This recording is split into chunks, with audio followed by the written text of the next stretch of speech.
very few minutes tutakuwa tumemaliza. Hallelujah. Hallelujah. Na ningeuliza watoto waweze kutulia tunapoleta neno la Bwana, ndio tuweze kuelewana vizuri. Joshua, asante sana kwa sababu ya kuja. Bwana asifiwe sana. Ninajua ya kwamba utakuwa unakuja. Sawa. Asante. Sunday nataka kuongea neno la Bwana ambalo nilianzia wakati ambao nilikuwa hapa mara ya mwisho. Sunday ambao nilisimama hapa mara ya mwisho, on Sunday tulikuwa na mhubiri mgeni. Na nilikuwa naongea juu ya understanding your calling. Understanding your calling. Kuelewa mwito wako. Kwa sababu tulisema ya kwamba kila mmoja wetu ameitwa na Bwana. Kama kuna mtu ako na beats. Na kwa sababu tumeitwa na Mungu, ni vizuri kuwa kila mmoja wetu aelewe ya kwamba kuna kitu ambao unafaa kuwa ukifanya kwa ajili ya Mungu hapa duniani. Tulisema kwamba jina kanisa, sisi tunajiita ya kwamba sisi ni watu wa kanisa. So tukasema kwamba jina kanisa lilitolewa kwa jina la Kigiriki ambalo ni eklesia. Eklesia ni kusema watu ambao wameitwa kutoka kwa ulimwengu, the called outwards, called from the world to the world. Watu ambao wamekombolewa na Mungu toka kwa ulimwengu kwa ajili ya ulimwengu. Na kwa hivyo kanisa, wakati ambao tunasema mimi ni wa kanisa ama mimi nimeokoka, tulisema na tukanakiri ya kwamba ni njia nyingine ya kusema ya kwamba mimi nimeitwa. Wakati unasema mimi ni mtu wa kanisa, ni maneno mengine ya kusema kwamba mimi nimeitwa. Na kwa hivyo kila mmoja wetu ako na mwito juu ya maisha yake.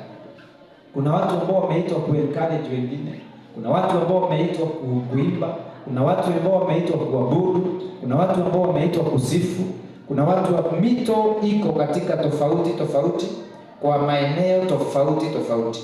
Na kila mmoja wetu lazima aweze kuelewa ameitwa kufanya nini. Ndio maana ninataka kufundisha siku ya leo, kumalizia mafundisho ya vile ambavyo unaweza ukaelewa mwito wako.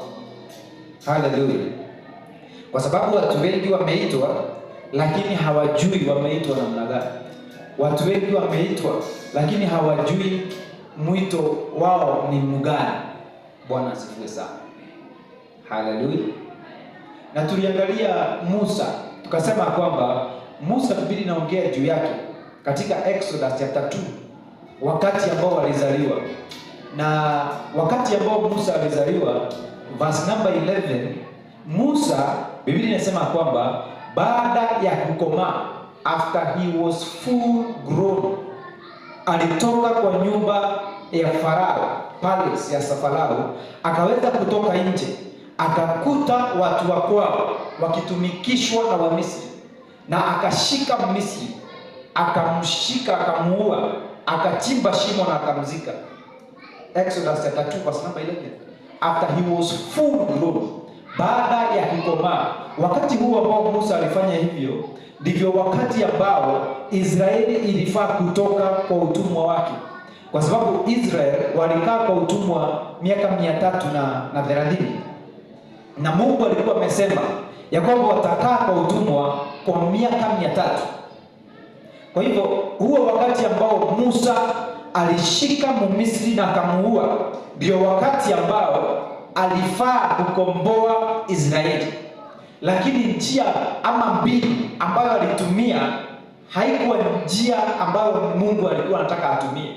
Na kwa hivyo ilibidi akimbie, atoroke, kwa sababu hilo jambo, hiyo kitendo ambao alifanya ya kushika Misri na kumuua ilijulikana na watu wengi. Kwa sababu kesho yake kiendelea kusoma, Biblia inasema kwamba alipotoka nje tena alipata Mwisraeli anapigana na Mwisraeli. Na akawauliza, mbona mnapigana na nyinyi mandugu? Wakamuuliza, kwani unataka nani amekufanya bwana juu yetu? Ama unataka kutuua kama vile ambavyo uliua Misri jana? Na kwa hivyo Musa akajua kwamba jambo hili limejulikana, na akajua kwamba Farao akijua ataniua. Kwa hivyo Musa akapotea, akaenda jangwani, na akaenda jangwani akaconnect na Jethro, mahali ambapo walikaa miaka 40. Israel ilichelewa kutoka kwa utumwa kwa miaka 30 kwa sababu Musa hakuweza kuelewa mwito wake na jinsi ya kuutekeleza. Baada ya kuona mateso ya watu wake, watu wao Israeli, ile kitu ambayo alifaa kufanya ni kutafuta Mungu, ndio Mungu aweze kumsaidia kujua vile ambavyo atafanya, atakomboa watu ama atasaidia wana wa Israeli. Lakini yeye akachukua action ambayo ilimuingiza kwa shida na akapotea miaka ingine 40. Na Israeli wakaendelea kuwa kwa utumwa wakati ambao wanafaa kuwa wametoka kwa utumwa. Ninakuombea katika jina la Yesu ya kwamba wewe hautafanya mistake wakati wako wa kumanifest ukifika. Wakati ambao utakuwa umefika, ya kwamba wewe ndio sasa utainuka kwa sababu ya watu wengine. Ya kwamba wewe ndio utainuka kama deliverer, kwa sababu Biblia inasema kwamba in Mount Zion there shall be deliverance and the house of Jacob shall possess their possession. Katika nyumba ya Mungu kama hii kutakuwa na wakombozi, na watu watapokea sehemu zao kwa sababu ya hao wakombozi. Bwana asifiwe sana. Wakati wako wa kuinuka ukifika, hautafanya mistake katika jina la Yesu Kristo. Hautafanya mistake mahali wakati ambao umepatiwa platform ya kumanifest uweza wako. Wakati ambao umepatiwa platform ya kumanifest mwito wako katika jina la Yesu Kristo. Haleluya. Tukasema pia mwito, watu huwa wanaingia kwa mwito wao kwa sababu ya kukomaa. Biblia inasema kwamba when Moses was full grown, wakati ambao alikomaa. Ninaamini ya kwamba haikuwa mara ya kwanza Musa kuona wa Misri wakitesa Wahibrania ama Waisraeli. Lakini sasa ilifika wakati ya kwamba Musa amekomaa, na kwa hivyo akaingiwa na mzigo wa Mungu wa kuweza kukomboa watu hawa ambao wametumikishwa na Farao kwa miaka mamia. Kwa hivyo mwito huwa unakuja kwa mtu wakati ambao umekomaa, na ninakuombea siku ya leo ya kwamba utakomaa uweze kuingia katika mwito wako katika jina la Yesu Kristo. Usichelewe kuingia kwa mwito wako katika jina la Yesu Kristo, kwa sababu kuna watu ambao wanakungojea. Kuna watu ambao wanangojea uimbe nyimbo wakombolewe. Kuna watu ambao wanangojea uimbe nyimbo waokoke. Kuna watu ambao wanangojea uimbe nyimbo wapone magonjwa yao. Siku hizi kuna magonjwa aina mingi. Kuna magonjwa ya kila aina. Wengine wanakatwa hata miguu. Baba yetu tumeambiwa wamekatwa miguu. Kuna wengine wanapatwa na kansa. Kansa inakuja inakula pesa zote katika familia. Mnauza mpaka shamba. Mnafanya harambee mpaka mnachukiana. Kisha huyo mtu anakufa. Hiyo sio mapenzi ya Mungu. Mungu anatafuta watu ambao watarise up for the occasion. Watu ambao watainuka kwa ajili ya mambo ambayo yako. Hallelujah. Na kuna watu ambao wameitwa, Mungu ameweka huo uwezo ndani yao ya kufanya mambo ambayo itafanya wengine wasaidike. Bwana asifiwe sana. Na bado hawajaweza kuinuka. Ndio maana ninakuombea siku ya leo ya kwamba wewe hautacheleweshwa kuingia katika mwito wako. Mambo yale ambayo huchelewesha watu kuingia katika mwito yao, wewe haitakuchelewesha katika jina la Yesu Kristo. Haleluya. Bwana asifiwe sana. Na kwa hivyo siku hii ya leo, kwa sababu ya wakati, nataka kufundisha mambo kama mawili hivi. Alafu Sunday nitakufundisha mengine Bwana akipenda about what to do to understand your calling, ama things to help you fulfill your calling. Mambo mawili ya kukusaidia kuweza kutimiza na kuelewa mwito wako. Jambo la kwanza kwa haraka, it is the ability to see, uwezo wa kuona. Wakati ambao tunaongea juu ya kuona, atuongei juu ya kuona na hii macho mawili ambayo tunaangalia nayo. Atuongei juu ya kuona na macho haya ambayo yamejishikilia kwa kichwa. Wakati ambao tunaongea juu ya kuona, tunaongea juu ya kuona na macho ya kiroho. Mtu mmoja ambaye aliangalia mambo na macho hii ambayo imejishikilia kwa kichwa na akapata shida anaitwa Lot. Lot, Genesis. Bwana asifiwe sana.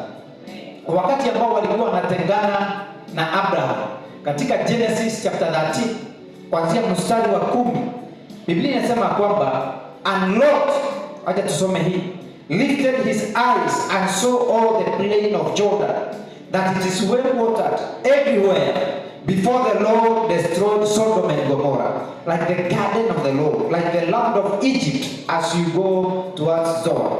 Yani mtu anaitwa Lutu, wakati ambao kulikuwa na mzozo kati yake na anko yake Abraham. Yani wafanyikazi wa Lutu walikuwa nakosana na wafanyikazi wa Abraham wakienda malishoni. Na Abraham akamwambia ya kwamba hakuna haja mimi na wewe tukosane. Unajua mimi ni anko yako. Hakuna haja tukosane kwa sababu ya hawa wafanyikazi. Fanya hivi, wewe chagua mahali ambapo unataka kwenda. Ukienda west, mimi nitaenda east. Ukienda south, mimi nitaenda hiyo ingine inaitwa no. Chagua tu. Alafu Lord akaangalia ituabasi ya Jordan, akaangalia milima ya Jordan, jinsi ambavyo imemea nyasi vizuri, jinsi ambavyo inapendeza. Biblia inasema kwamba ilikuwa inakaa kama shamba la Mungu, mito vile ambavyo inatiririka. Na Lutu akasema kwamba mimi nitaenda pande hii, kule ambao kuna kana kwamba kuna nyeshanga kila siku, nitaenda huko. Kule ambao kuna kana kwamba maji haikosi, kule ambao kuna kana kwamba ukipanda utavuna 100%, nitaenda pande hiyo. Alitumia hii macho, hakujua ya kwamba baada ya siku chache ama wakati ambao si mrefu sana, Mungu ataharibu Sodom na Gomora na moto. Hakujua. Alitumia hii macho ya kimwili, akasema kwamba nitaenda pande hiyo kwa sababu ndio inapendeza. Sasa ndio uweze kuelewa mwito wako, ni vizuri, ni jambo la muhimu ya kwamba uwe na uwezo wa kuona, sio tu na hii macho mawili, lakini uwe na macho ya ndani ya kuona ambayo itakusaidia kuelewa mwito wako na kujua vile ambavyo unafaa kufanya. Genesis chapter 13 mstari wa 14 na 15. Baada ya Abraham kutengana na Lutu, Mungu alimwambia, and the Lord said to Abraham, after Lot had separated from him, lift your eyes now and look from the place where you are, northward, southward, eastward, and westward. For all the land which you see, I give to you and your descendants forever. Yani Mungu baada ya Abraham kutengana na Lutu, alimwambia sasa, kuja Abraham, nataka uinue macho yako, angalia pande zote, alafu mahali ambao utaona mimi nitakupatia ile urithi wako wewe pamoja na uzao wako. Ukisimama hapa Marafa, nikwambia uangalie north, uangalie south, uangalie east na south na west. Alafu nikwambia kwamba nitakupatia hii kile ambacho umeona ile urithi wako pamoja na uzao wako. Na si uzao wa kizazi kimoja, ni uzao sasa. Mungu alikuwa anaongea juu ya Israeli, na wakitoka Misri walikuwa milioni kama 2 ama 3. Nikikwambia usimame pale uangalie, hata kama uko na nguvu za macho namna gani, uone mpaka Kiganja, alafu uone ngambo hii mpaka wapi huko na ngambo hii nyingine, ile sehemu yenye unaweza ukaona na hii macho haiwezi kuwa inherited na watu milioni 1. Ni kweli ama si kweli? Kwa hivyo wakati Mungu aliambia Abraham ya kwamba simama uangalie, hapo anamwambia tumie hii macho, alikuwa anamwambia tumie macho yake ya ndani, kwa sababu ile kitu yenye ninataka uone Abraham ni urithi, ni taifa mzima, ni mataifa, kwa sababu nimekuita kuwa baba wa mataifa. Genesis chapter number 12. Bwana asifiwe sana. Abraham alikuwa ameitwa kuwa baba wa mataifa. Kwa hivyo Mungu akimwambia mahali ambao unaona nimekupatia, hapo anamwambia aone akitumia kutumia hii macho, kwa sababu akitumia hii macho itamlimit. Ataona kasehemu kadogo ambao mataifa haiwezi kamiliki. Na kwa hivyo kuna macho mengine ambao uko nayo ya ndani, ambayo kama inaweza ikafunguka, itakusaidia kutimiza mwito wako, itakusaidia kuona na kuelewa umeitwa kufanya nini. Kuna macho mengine ambayo uko nayo ndani yako, ambayo kama utajua kuitumia hapa duniani utafanikiwa. Bwana asifiwe sana. Na ninakuombea siku ya leo ya kwamba hiyo macho yako ikaweze kufunguka katika jina la Yesu Kristo. Sio kama ulisoma juu ya mtu anaitwa Hagar, ambaye alikuwa ameolewa na Abraham kama mke kwa sababu Sara hapati mtoto. Biblia inasema ya kwamba Genesis chapter number 21 verse number 14. So Abraham rose early in the morning and took bread and a skin of water, and putting it on her shoulder, he gave it and the boy to Hagar, and sent her away. Then she departed and wandered in the wilderness of Beersheba. Verse number 15. And the water, Genesis 21:15, and the water in the skin was used up, and she placed the boy under one of the shrubs. Verse number 16. Then she went and sat down across from him at a distance. For she said to herself, let me not see the death of the boy. So she sat opposite him and lifted her voice and wept. Verse number 17. And God heard the voice of the Lord. Then the angel of the Lord called to Hagar out of heaven and said to her, what ails you, Hagar? Fear not, for God has heard you, the voice of the Lord where he is. Verse number 18. Arise, lift up the lad and hold him with your hand, for I will make him a great nation. Verse number 19. Then God opened her eyes. Mungu akafungua macho yake. And she saw a well of water. And she went and filled the skin with water and gave the lad a drink. Bwana asifiwe sana. Huyu ni Hagar ambaye alikuwa mjakazi wa Sara, mke wa Abraham. Wakati Sara aliona ni kana kwamba hapati mtoto, aka-advise bwana yake Abraham ya kwamba badala tukae hivyo, si uchukue huyu maid wetu, alafu upate mtoto na yeye, alafu afanyike mrithi wetu. Na Abraham akaona hiyo advice nzuri, kwa sababu Mungu amekawia. Kutoka wakati ambao Mungu aliahidi Abraham ya kwamba atampatia Isaac mtoto wake, iliisha miaka 25. Sasa kabla haijaisha hapa katikati, Sara akaona ni kana kwamba Mungu hakuwa anamaanisha mtoto kutoka kwa Sara yeye mwenyewe. Ni kama alimaanisha kwamba Mungu atampatia mtoto akitumia mwanamke mwingine. Na kwa hivyo akamwambia, chukua huyu maid wetu upate na yeye kama mtoto, kisha akafanyike kama mrithi wetu. Na Abraham akasema ni sawa. Akachukua Hagar kama mkewe na akapata Ishmaeli mtoto. Bwana asifiwe sana. Baada ya kupata huyo mtoto, Hagar akawa na kichwa ngumu. Akiambiwa kitu na Sara hasikii. Akiambiwa aende fanya hivi hafanya, kwa sababu sasa yeye ndiye bwana mtoto wa mzee, wewe yeye hana. Na kwa hivyo Sara akacomplain kwa bwana yake Abraham, akamuuliza, mbona huyu ananifanyia madharau? Na Mungu atujaji katikati yangu mimi na wewe. Na Abraham akamwambia, huyu ako tu mikononi mwako. Ukitaka kumfukuza hata saa hii, mfukuze. Na Sara wakasikizana na Abraham ya kwamba wamfukuze. Na Mungu akapiga muhuri hiyo jambo. Akasema hivyo Sara anasema ni kweli, mfukuze. Na kwa hivyo Hagar akafukuzwa. Biblia inasema kwamba Abraham akawaekea maji kidogo mahali na akawaachilia jangwani waende mahali ambao hawakujua ni wapi. Kisha wakiwa kule jangwani katikati, yale maji yakakwisha. Hagar akaangalia mtoto, akaona kwamba ni kufa na kufa. Akamwacha peke yake, akaenda mahali kando na akaanza kulia, kwa sababu alisema kwamba sitawacha nione huyu mtoto wakifa na kiu. Kwa hivyo akamwacha mahali kando, akaenda mbali amwangalia kifia mbali.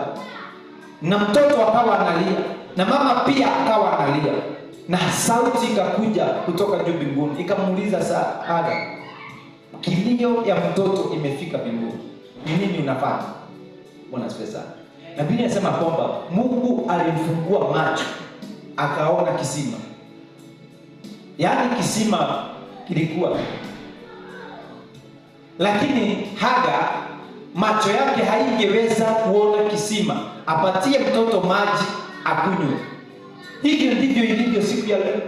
Watu wengi msaada wao uko tu karibu sana na wao, lakini macho yao yamefungwa wasiweze kuona. Ile kazi yenye unafaa kufanya ufanikiwe iko tu sana karibu na wewe, lakini wewe unafikiria kwamba lazima uwe na 200,000 ndio uanze biashara. Haujui ya kwamba kuna kazi yenye unaweza anza hata na 500 na ikufanye milionea. Hagar alikuwa na mtoto anakufa, lakini Mungu hakuja na maji na birika, alimfungua tu macho ndio aone kisima, apatie mtoto maji ya kunywa. Ninakuombea siku ya leo ya kwamba macho yako itafunguka katika jina la Yesu Kristo. Hata kama wewe ni kusoma au unasoma, macho yako itafunguliwa ndio uweze kufahamu, uweze kujua mbinu za kupita mtihani. Unajua kuna strategies za kupita mtihani wowote.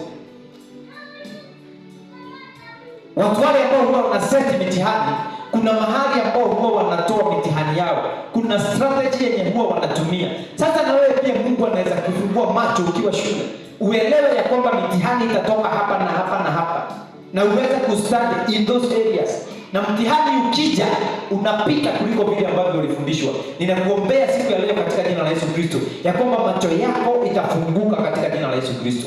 Hautalia wakati ambao msaada wako uko tu karibu na wewe kama Hagar. Ninakuombea macho yako ifunguliwe na Bwana siku ya leo in the name of Jesus. Hallelujah. Ndio maana Paul wakati alikuwa anafungua makanisa, kanisa kama la Waefeso for example, baada ya kulifungua hakuwa anawaombea mambo mengine mengi. Hakuwa anawaombea wapate magari na manyumba ambayo ni mazuri kuwa nayo. Hakuwa anawaombea mambo ambayo inaonekana na macho. Ephesians chapter 1 ukianzia kusoma mstari kama wa 15 hivi, tuanze hapo. Biblia inasema Paul, hii ni maombi ya Paul. Therefore I also after I heard of your father in the Lord, of your faith in the Lord Jesus and your love for all the saints, I do not cease to give thanks for you, making mention of you in my prayers, that the God of our Lord Jesus Christ, the Father of glory, may give you the spirit of wisdom and revelation in the knowledge of him. Verse number 18, that the eyes of your understanding, Ephesians 1:18. Kama uko na Biblia unaweza underline hapo. The eyes of your understanding being enlightened, that you may know, ndio ujue, what is the hope of your calling, what are the riches of the glory of his inheritance in the saints. Yaani Paul anaambia Waefeso ya kwamba baada ya kusikia habari ya imani yenu na upendo ambao mko nao kwa ajili ya wapendwa, jinsi ambavyo mnapendana, Ephesians 1:15 kuendelea, sijawacha basi kuwaombea ya kwamba macho yenu ya ndani yaweze kutiwa nuru, ili muweze kujua matumaini ya mwito wenu jinsi yalivyo, ili muweze kujua ni nini Mungu amewashikia. Macho yenu ya ndani yatiwe nuru. Ninakuombea kwamba macho yako ya ndani ukitoka hapa itakuwa imejaa nuru ya Mungu katika jina la Yesu Kristo. Hautaona tu kutumia hii macho ya kichwa, utaona pia na macho ya ndani. Utaona opportunities za kufanya kazi, utaona opportunities za kufanya biashara, utaona mambo ambayo watu wengine hawaoni. Utakuwa na uwezo wa kuleta solution to the society, kwa sababu ukileta solution kwa jamii, kwa kijiji kama hiki, uidentify shida yenye iko hapa Maraba, alafu Mungu akusaidie ufunguke macho, ujue solution ya hiyo shida, maisha yako itabadilika. Njia moja ya kufanikiwa katika maisha ni kupatiana solutions. Ukijua shida ya kijiji kama hii na ukuje na solution, hao maisha yako haitabaki kuwa kawaida tena. Na ninakuombea ya kwamba kutoka siku ya leo macho yako itaanza kuidentify, itakuwa na uwezo, macho yako ya ndani itakuwa na uwezo wa kuona shida zenye ziko hapa, issues zenye ziko hapa, mahitaji yenye iko hapa kwa kijiji. alafu Mungu atakupatia hekima ya kukutana nayo. Biblia inasema katika James chapter 1 verse number 5 ya kwamba mtu yeyote ambaye hana hekima akaombe kwa Mungu, kwa sababu yeye hupatiana bila kugairi. Ninakuombea hekima siku ya leo katika jina la Yesu Kristo. Mungu hupatiana hekima bila kugairi. Mungu hupatiana hekima bila kupima. I pray for wisdom in the name of Jesus. Katika maisha yako utaongozwa na hekima katika jina la Yesu Kristo. Ninakuombea macho yako ya ndani yakatiwe nuru, yakajue matumaini ya mwito wako jinsi ulivyo katika jina la Yesu Kristo. Haleluya. Jambo la pili ndio tumalizie ni kuweza kujitakasa.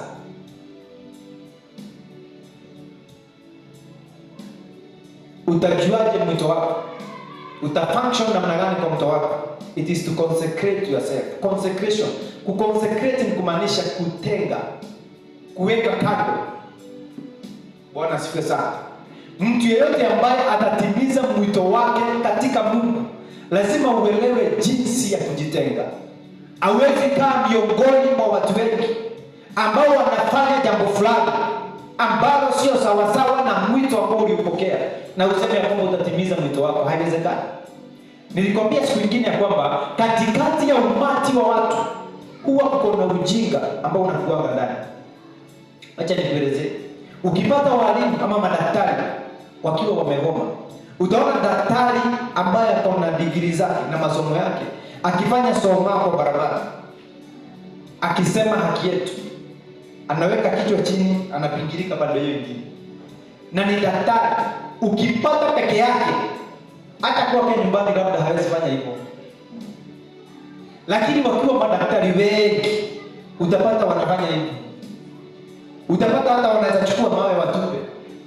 Walimu wakigoma, uone vile ambavyo wanabehave wakiwa wengi. Utajua kwamba watu wakiwa katika umati kuna ujinga na fulani ambao huwa inakuwa. Bwana asifiwe sana. Ukipata watu wengi ambao wako mahali pamoja, ile kitu ambayo unafaa kuifanya ni kujitenga. Bwana asifiwe sana. Ukishaelewa mwito wako, omba Mungu akupatie neema ya kujitenga. Biblia inasema hivi katika 2 Corinthians chapter 6 verse number 11.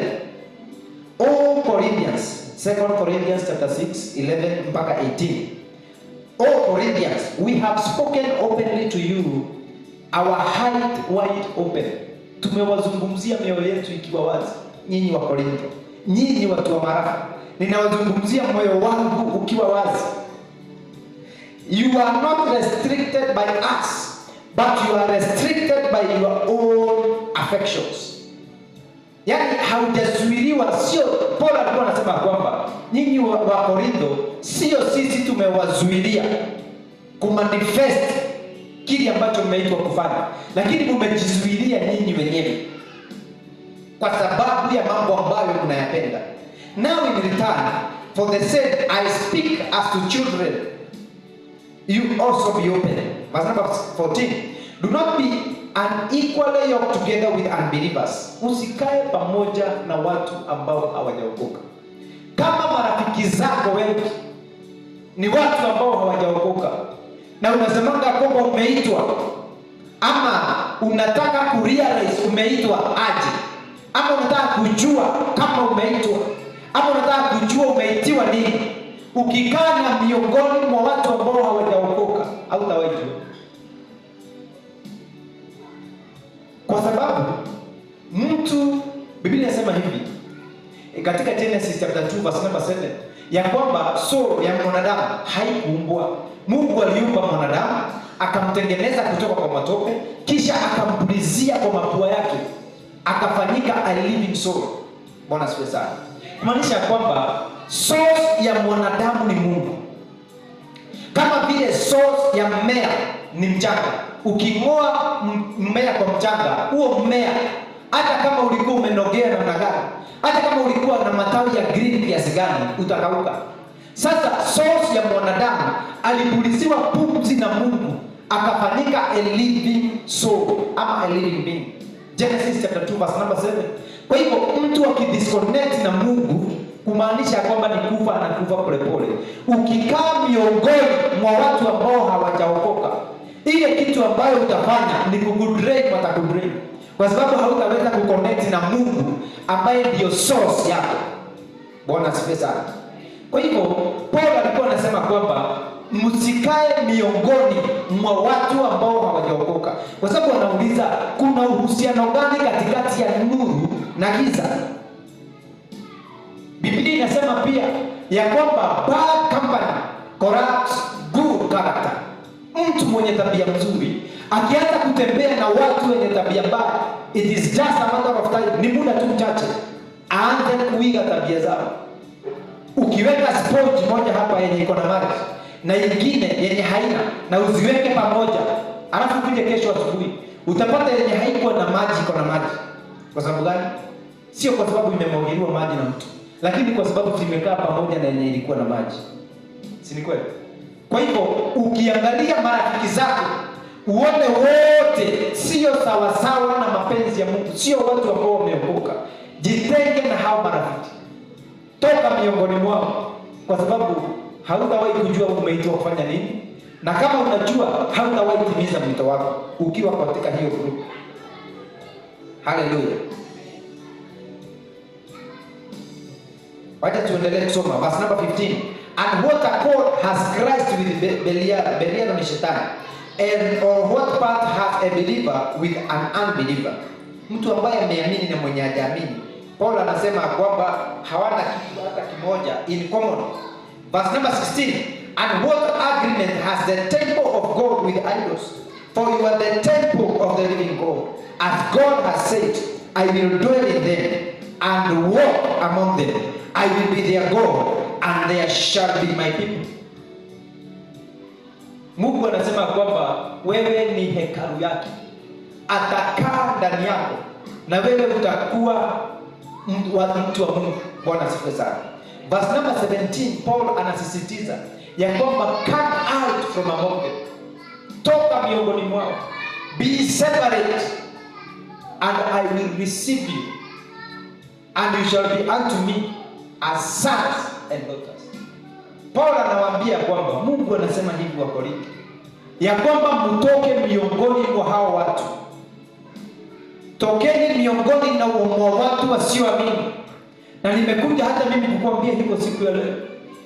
Kama uko na marafiki wasiokoka, toka miongoni mwao. Jitenganishe na wao siku ya leo. Na Mungu ataweza kukupokea na atakufanya kuwa kama mwana katika ufalme wake. Toka miongoni mwao, jitenge, jitakase. Ukijitenga na watu wabaya, ukijitenga na watu ambao hawajaokoka, ukijitenga na watu ambao hawajaamini, ukijitenga na watu ambao hawapendi mambo ya Mungu, it is just a matter of time Mungu anza kukufunulia wewe ni nani katika ufalme wake, kwa sababu umeanza kuconnect na yeye, umeanza kuweka mizizi yake kwa Mungu. Na kwa sababu umeweka mizizi yako kwa Mungu, basi utaanza kuvuta mambo ya Mungu.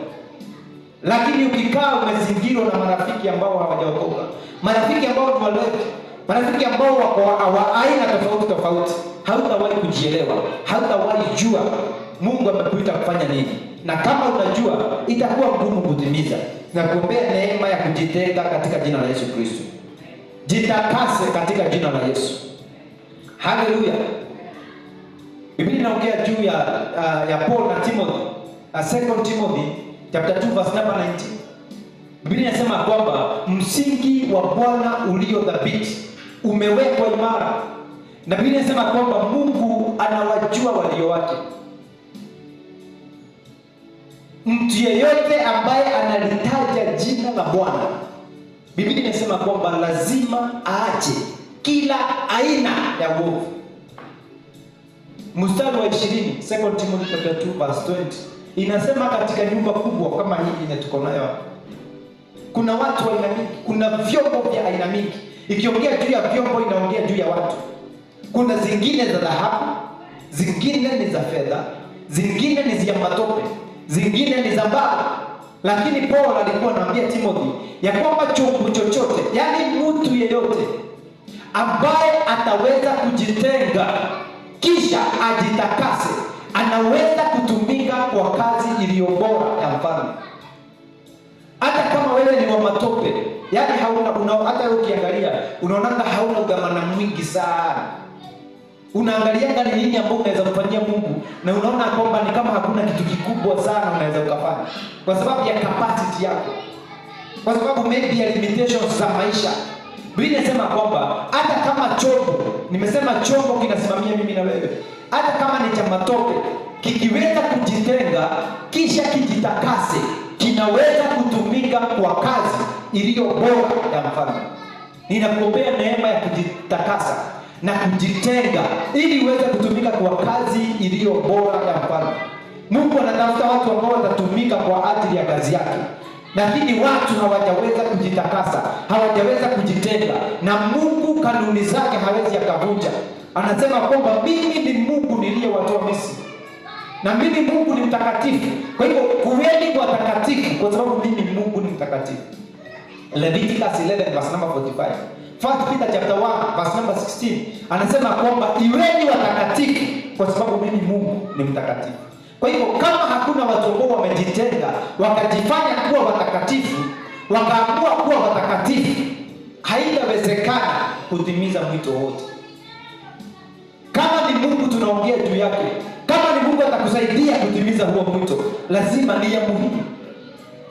Ni ya lazima ujitenge, kisha ujitakase, ndio uweze kutumika kwa kazi zilizo bora za mfalme. Ninakuombea siku ya leo ya kwamba utaweza kujitakasa na kujitenga na marafiki wabaya. Utaweza kujitenga na kujitakasa na mambo mabaya. Mambo yale ambayo huwa unafanya ambayo hayapendezi Mungu. Wengine hata ni social media. Unakaa social media masaa 3. Unakaa social media masaa 2, masaa 5 na hauwezi ukapiga magoti uombe dakika 30. Ninakutenganisha na vitu kama hizo katika jina la Yesu Kristo. Najua siku hizi dhambi zimekuwa nyingi, zimekolea mpaka watu wameona ni kana kwamba haiwezekani kukaa bila dhambi. Na hiyo ndio lengo la shetani. Mungu akisema kwamba tuishi maisha matakatifu, alikuwa anajua kwamba inawezekana. Unaweza kuishi maisha bila kufanya dhambi kwa msaada wa Roho wa Mungu, kwa sababu wewe ni mwanadamu. Lakini shetani anakumanipulate mpaka unaona ni kana kwamba haiwezekani. Lakini nimekuja nikwambia kwamba inawezekana. Ukijiwachilia kwa Mungu, inawezekana kukaa bila kudanganya. Unawezekana kuishi bila kufanya dhambi hapa duniani. Na ukijaribu kufanya hivyo, Mungu atakuchukulia, atakupatia neema kwa sababu wewe ni mwanadamu. Bwana asifiwe sana. Na ninakuombea hiyo neema siku ya leo katika jina la Yesu Kristo. Purpose ya kwamba mimi sitafanya dhambi kimakusudi. Purpose ya kwamba mimi sitadanganya. Kwani utachapo? Kama mtu mlikuwa mkutana na yeye Juja na uko hapa Maraba, akupigie simu, usimwambie uko Wetaidi, mwambie uko Maraba. Kwa sababu ukimwambia uko Wetaidi, atakupatia dakika zingine 10 umefika Juja ama 20. Kwa hivyo baada ya dakika 15 atakupigia tena akuulize umefika wapi. Itabidi udanganye tena ndio ufunike ile uongo ya kwanza. Hiyo ndio shida ya kudanganya. Ukidanganya mara ya kwanza, itabidi mara ya pili pia udanganye ndio ufunikie ile yenye ulikuwa umedanganya ya kwanza. Sasa si umwambie tu kweli niko Maraba na sijatoka, lakini naharakisha kutoka. Wewe purpose tu ya kwamba mimi nitakuwa ninaongea ukweli kama uongo ndio imekushika. Kweli vile kutaenda. Kwa sababu simu, watu wengi wamekuwa trapped kuongea uongo siku hizi kwa simu. Mpaka huwezi kuamini mtu yeyote. Mtu anakuambia kwa hapa Maraba na kwa Mudhara. Haleluya. Wacha niwachie hapo. Lakini nataka kuombea kwamba Mungu apatie neema ya kujitenga. Bwana asifiwe sana. Ukisoma juu ya Danieli, naona nimebakisha dakika kidogo. Ukisoma juu ya Daniel chapter 5, uende usome ukifika nyumbani. Wakati ambao mfalme Nebukadneza, Belshaza ambaye alikuwa baba yake ni Nebukadneza, Belshaza baada ya Nebukadneza kufa alichukua kiti akawa mfalme. Daniel chapter 5. Na wakati ambao alikuwa mfalme, Biblia inasema kwamba akatengeneza karamu ya watu 1000. Kisha akaita masuria wake, wanawake wa kila aina na marafiki wakuje ili waweze kusherehekea. Na wakati ambao walikuwa wanasherehekea, akasikia ni kama sherehe imeshika sana. Akasema kwamba aende aletewe vikombe zenye zilikuwa zimetolewa katika hekalu kule Israeli. Kuna vikombe vya dhahabu ambazo tukileta hawa, unajua wakati huo Israeli walikuwa wamechukuliwa mateka, wamepelekwa Babylon, walikuwa huko. Sasa kuna vikombe ambazo zilitolewa kwa hekalu, na kwa tutumie jina kanisa ndio velele. Kuna vikombe vya dhahabu ambazo zilichukuliwa kwa kanisa na zilikuwa dedicated kwa sababu ya kazi ya Mungu. Sasa walienda nazo, wakaenda nazo Babylon. Na sasa Nebukadneza baada ya sherehe kushika na kudance, sherehe ikashika sana. Akasema ikombe ile ya dhahabu, hizi ni kombe ya dhahabu zililetwa wakati tulikuwa tunaleta hawa wa Ibrania, hawa wa Misri, hawa wa Israeli. Hebu nendeni mzilete ndio tuzitumie hapa kwa sababu ni ya dhahabu. Na akaenda akaletewa vikombe. Wakati ambao waliweka kwa mvinyo, waliweka chang'aa hapa, wakaendelea kunywa wakisherehekea. Wakasifu miungu ya mbao, miungu ya matope, miungu ya michongo na vitu vya aina hiyo, wakisifu hiyo miungu. Mungu akakasirika akiwa juu mbinguni, na mkono ukatokea wakiendelea kwa sherehe. Mkono ukatokea, kidole kikatokea kikaandika kwa ukuta, Mene, Mene, Tekeli na Peresi. Wakati Belshaza aliona hivi, Biblia inasema kwamba miguu yake ilianza kugongana yenyewe kwa yenyewe kwa sababu ya kustuka. Kama saa hizi ukiona kidole hapa imekuja imeanza kuandika, na ni kidole tu, kipisi ya kidole inaandika, na unaona ni ya mtu, na ile maneno yenye imeandika hauwezi kujua imeandika nini. Biblia inasema kwamba Belshaza alistuka, magoti yake ikaanza kugongana hivi kwa sababu ya kutetemeka, na akaanza kutafuta watu wenye hekima, wachawi na waganga na watu ambao wanajua kusoma nyota. Wakaitwa wote, wakaambiwa kujeni, niko na kitu ambao nataka mfalme anataka wamsaidie. Wakakuja wakajaribu kusoma hiyo, kusoma peke yake, kusoma, wacha kutafsiri, kusoma. Wakajaribu kusoma, hakuna mtu ambaye aliweza kusoma. Mfalme akaendelea kuhuzunika. Alafu mke wake akatokea, akamwambia mfalme, hakuna haja uwe na hofu ndani ya moyo wako. Kuna mtu mmoja ambaye anaitwa Danieli katika ufalme wako. Huyu alichukuliwa mateka, ni kijana Mhibrania wa kutoka Israeli. Na huyu wakati wa baba yako, Roho Mtakatifu wa Mungu alikuwa anakaa ndani yake. Na wakati wa baba yako alifanywa kuwa mkuu wa hawa watu wengine ambao umeita wote wakusomee na wakashindwa. Yeye ndiye mkubwa wao. Huyo mtu anaitwa Daniel. Ako na uwezo wa kutafsiri ndoto, ako na uwezo wa kutafsiri mambo ambayo haieleweki kwa sababu Mungu anakaa ndani yake. Na mfalme akasema Danieli aletwe. Na akasema kwamba akiweza kutafsiri atamvalisha chain mzuri ya kiheshima na mavazi ya kiheshima, na atakuwa watatu in command katika ufalme wake. Na Danieli akatokea. Wakati ambao alikuja, alianza kuambia mfalme ya kwamba zawadi yako patia mtu mwingine.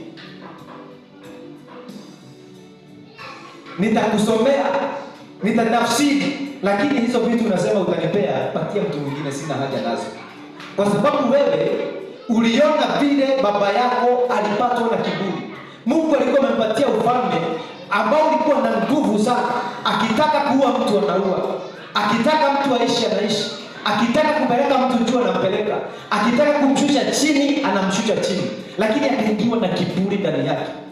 Na sasa Mungu akamtoa roho ya mtu, akamweka roho ya mnyama, na akaenda msituni akawa anakula nyasi kwa miaka 7.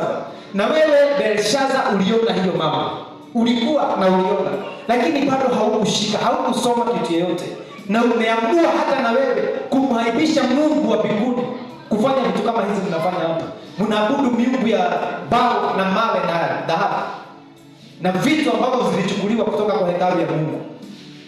Akamwambia nitakusomea, na nilikusomea staki zawadi zako. Akaanza kutafsiri yale maneno. Bwana asifiwe sana. Akamwambia Mene inamaanisha ya kwamba siku za ufalme wako zimehesabiwa na zimeonekana zimekwisha. Tekeli akamwambia kwamba Okay, Mene alisema kwamba umewekwa mizani na umeonekana ya kwamba umepungua. Tekeli akamwambia siku za ufalme wako zimehesabiwa na zimekwisha. Peresi akamwambia ufalme wako umetawanywa kwa majirani zako, umepatiwa Wamedi na Wapasia. Bwana asifiwe sana. Na hakika hiyo jioni Belshaza akauawa, na the following day ufalme wake ukaenda. Daniel alifika hapa namna gani? Uwezo wa kusoma mambo ambayo hakuna mtu mwingine anaweza kusoma duniani. Uwezo wa kufahamu na kuelewa mambo ambayo hakuna mtu mwingine angeelewa. Taifa mzima Babylon, taifa ambayo iko na nguvu ya kuchukua taifa lingine mateka na inaichukua inapeleka kwao. Hakukuwa na mtu mwenye alikuwa na uwezo wa kusoma hayo maneno, lakini Daniel alikuwa na huo uwezo. Kwa sababu ukisoma Daniel chapter 1 verse number 8, alisema ya kwamba hata jichanganya na vinono vya mfalme. Danieli alikusudia ndani ya moyo wake ya kwamba mimi Danieli pamoja na watu wangu hatutakula vinono vya mfalme. Wakati ambao mfalme alikuwa ameitana, akasema kwamba atafutiwe vijana wapatiwe nyama zile ambazo mfalme huwa anakula, kisha wapeleke kwake baada ya siku 10, ndio aweze kuchagua wale ambao watakuwa nakaa na yeye na kumwadvise. Daniel akasema kwamba sisi hatutakula hizo nyama za mfalme, tutakula mboga na mtujaribu baada ya siku 10 muone vile ambavyo tutakuwa. Daniel alikuwa na uwezo wa kujitenga, alikuwa na uwezo wa kukataa kufanya dhambi. Ukikataa kufanya dhambi, ukijitenga na watu wengine, Mungu atakuinua mahali pa juu. Utaelewa mwito wako na utaweza kuutekeleza na kufanya ufikiane katika jina la Yesu Kristo. Mungu akusaidie ya kwamba utaweza kujitenga. Watu wengine wakila nyama, Danieli alisema mimi nitakula mboga. Na baada ya siku 10 walipowekwa mbele za mfalme wakiangaliwa, afya ya Danieli pamoja na marafiki zake ilikuwa bora mara nyingi kuliko wale ambao walikula nyama za mfalme. Vinono vya mfalme siku ya leo ni dhambi ambazo ni za kucompromise ndio uweze kupata msaada wa aina fulani. Kuna watu ambao ndio waende kuajiriwa kazini, hawezi tu wakaenda na CV yake, inabidi ya compromise, inabidi aingie kwa maagano fulani na boss ambao sio ya kiungu. Hizo ni vinono vya mfalme. Kuna mtu ambaye sana sana wasichana hawa wadogo hawezi kubali kufungiwa nyumba, anatafuta mzee wa mtu mwingine amlipiage nyumba na bado kwa kanisani anaiba kwaya. Hizo ni vinono vya mfalme. Badala aseme ya kwamba sitajichanganya, sitakula vinono vya mfalme, Mungu atanisaidia. Watu wengi wamejichanganya, wamekataa kulipa gharama, wameingia katika dhambi za siri na hawaoni shida yoyote. Wameingia kwa dhambi za siri lakini bado wako kanisani. Unapata mtu amewekwa ama ameweka mtu mahali lakini bado ni mzee wa kanisa na anasema kwamba hiyo haina shida yoyote. Mungu anasema kwamba mimi Mungu ni mtakatifu. Kwa hivyo kama ni mimi tunaongea juu yake, lazima na wewe pia uwe mtakatifu. Bwana asifiwe sana. Haleluya. Ninapatia neema ya kujitenga na kujitakasa. Ninakuombea siku ya leo ya kwamba utakuwa kama huyo kijana ambaye alikuwa anaitwa Daniel, ambaye aliweza kujitakasa, akakataa vinono vya mfalme, akakataa ofa za mfalme ndio aweze kusimamia Mungu katika jina la Yesu Kristo. Haleluya. Bwana asifiwe sana.